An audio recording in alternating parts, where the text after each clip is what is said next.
Hello, Internet, and welcome to the 31st episode of the Deep Fried Neurons podcast. It is a podcast about things that I find extremely interesting. And today, going back to the roots, I actually brought you a story.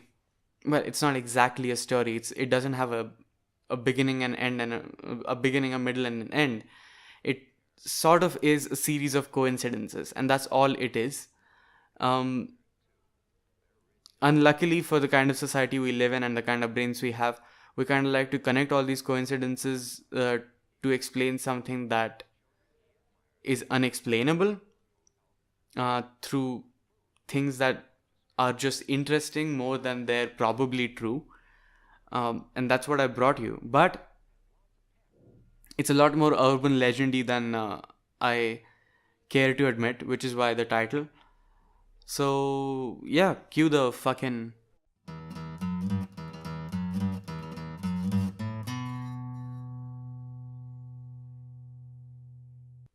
The last time we talked about urban legends, we defined them as stories which had very little amount of truths known to it, but they sound like completely plausible outcomes of stories of any of our everyday adventures. But let's expand that the definition a little by what I've read on the internet. Contemporary creepy folklore. Does that sound right? I mean, folklore could consist of real events, right? And today I'm going to tell you an urban legendy folklore that has occupied the minds of, well, almost the Indian citizens and to a very great extent South Mumbai citizens for about 20 years now. Well, I'm talking about a certain place in Malabar Hills. Most of you must have guessed this is the Grand Paradis Hotel. Hotel? No, I'm sorry. The Grand Paradis Towers, a residential complex in Malabar Hill. Now, for those of you who are unfamiliar to the real estate scene in Mumbai, Malabar Hill is a prime location in South Bombay, which is a prime location in Bombay. So this is like the creme de la creme of living areas. The apartment and the building itself was built in about 1970s, I believe. And this is Malabar Hill. This is a very posh area. This is where the elites of the city live, diamond merchants, politicians' sons, you name it. Anybody who is a possible prominent citizen could afford this place. I mean, when the complex was created, it was one of the most desirable addresses to ever have in the city. And that's not just my opinion. Most newspapers reported it that way without the marketing even prompting it to them. But the Grand Paradis Towers are a scene of an extremely strange series of coincidences. And that's what I'm calling them because I don't want to give the paranormal a platform on this podcast. But coincidences, they're quite frequent. I mean, coincidences are so common that we call it life at some point. Somebody quote me on that, please. That makes me sound like an intellectual 3000 or pretentious, whichever you want to contextualize. Well, in 1998, I believe it's July 1998, Vasudev and Tara Dalal, people living on the 8th floor, commit suicide by jumping out of the balcony and onto the ground. The father and the mother leave a note saying that their children, so basically their son and their son's wife, their daughter-in-law, have together made their life hell, and they have no other option but to die because that's all they want to do when they're in their company. So in 1998, both of them kill themselves and tell the people around them in their suicide letter that their children are to blame for their murders, to drive them to suicide. And as unfortunate as it was, a police case was opened against their children, whose names I can't find on my sheet. Balkrishna and Sonal. Balkrishna the son and Sonal was their daughter-in-law. And now both of them were facing an inquiry against them for driving their children to suicide of mental harassment. And that case went on for 7 years. And I'll get back to that later. Meanwhile, in the 2000s, Mr. Jain committed suicide in the same Grand Paradis Towers. Another coincidence. The reasons are largely unknown, but I mean, he often complained about not being happy and discontent with his life. I believe he was single, but because I couldn't find anything about his personal life, all I could find is in 2000 he jumped from his building and he died. In 2005, 7 years after this trial has progressed, uh, the most horrible coincidence happens, and it's again we find ourselves at the Dalal house. Now, in the Dalal house, this was on the day of the verdict. They were to go to court and show make an appearance so that the judge could pass his verdict and either make sure that they walk in the society with their head held high or they go to jail in shame. So, on the set date in 2005, Balkrishna Sonal and their 19-year-old daughter Pooja also committed suicide by jumping outside the balcony just like their grandparents. Another freaky coincidence, and at this point, everybody was very sure that flat on the 8th floor where the Dalals lived is completely haunted. A havan was done. If you don't know what a havan is, it's a Hindu prayer ritual to ward off evil spirits. So basically, you invite the like Agni, the fire, to either draw in or ward out the evil spirits and bring a new beginning to the house. So one of them was performed once all three generations of the Dalal family killed themselves in this apartment. So that's 5 suicides plus 1, 6. Now, a year later in 2006, Charisma Kakadia jumped to her death while she was with her boyfriend. I mean, she wasn't with her boyfriend, not that I know of at least. But basically, she was the daughter of an affluent Brazilian official. I mean, I think he was the honorary consul general of Brazil. And he disapproved of her boyfriend because he was poor. And she was already going through some stuff. The articles confuse her to be anxious or depressed or borderline or all three. I'm not sure what her diagnosis was or what she was going through, but it is known that she had attempted suicide before. And this time she succeeded while in a heated exchange with her father. While he was distracted, she jumped out of the balcony. Well, that bumped up the numbers to 7. And shortly after that, a maid, while she was working, apparently during a time of heavy emotional turbulence in her life, also jumped off or fell off the balcony and died. Another coincidence in the Grand Paradis towers.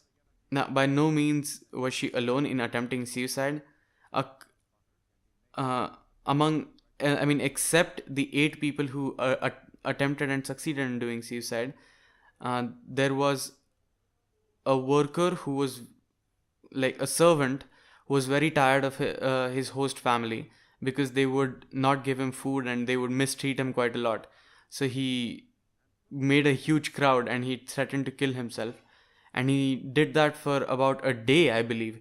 The cops were called, the fire brigade was called, and he was on a tanki, inaccessible from everybody. But he was eventually pulled by the cops inside the building with the excuse of giving food or water or one of those things.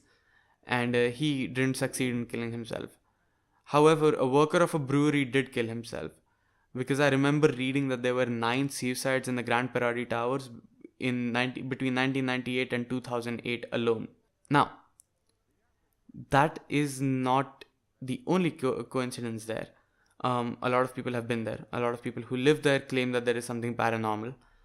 So much so that they warn everybody who comes with the prospectus of buying and or living in the 8th floor house where the Dalals lived. They completely say no to that. And most people say that they feel something that is draining them of energy in their houses. So the large rhetoric of the paranormal perception of this place is that it's cursed.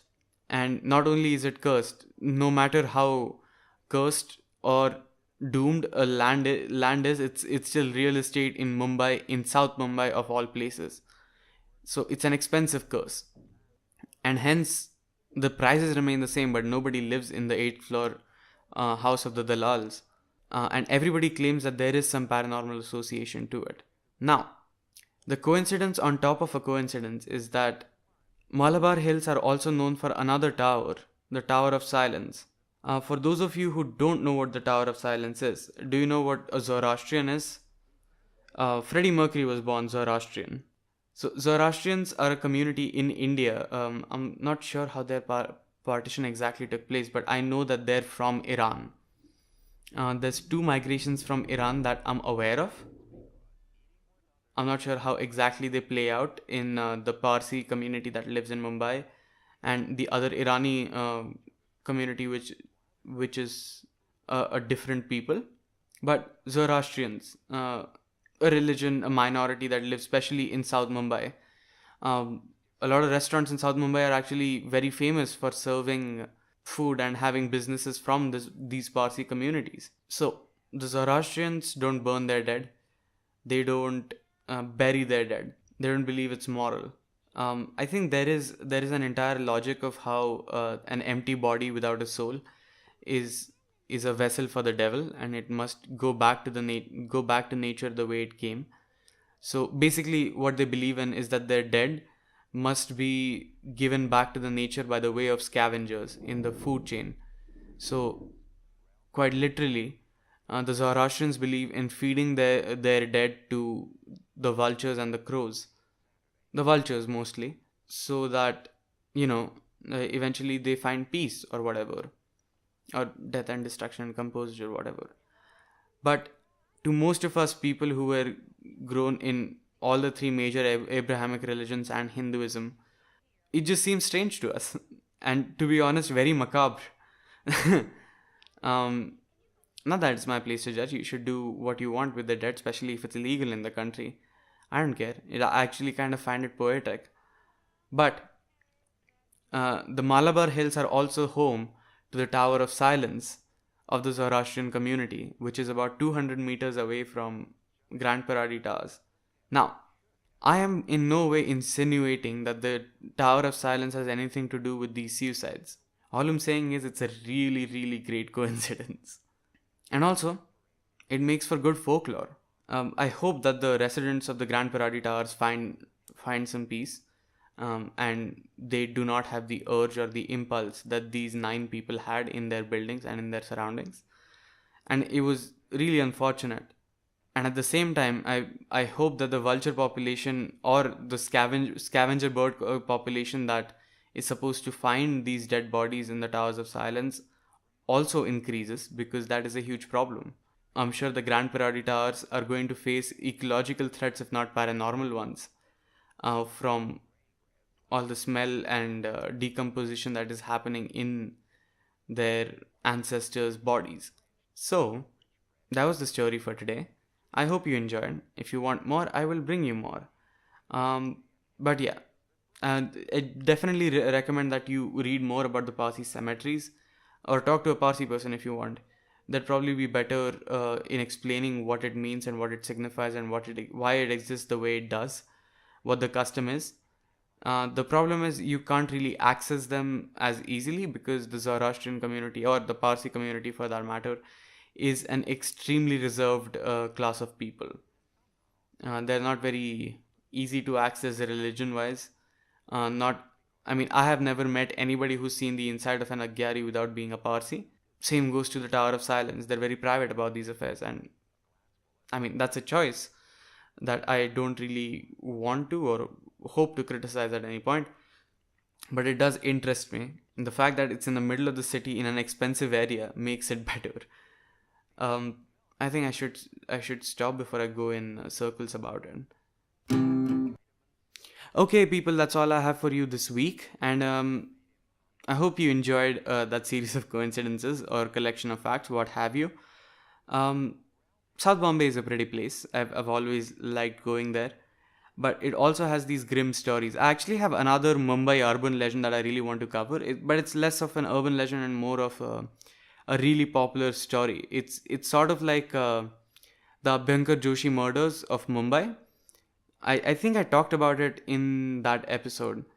I'm talking about Raman Raghav, and I hope to cover it someday on my podcast. Um, Meanwhile, if you liked this and you're on YouTube, please drop a like. If you're on any other platform, thank you for tuning in. I have a Patreon. I've linked it in the description. Please find it and care to donate to us if you like the content, because we really need funding to bring it to you regularly, this podcast. Subscribe to our YouTube channel. Thank you.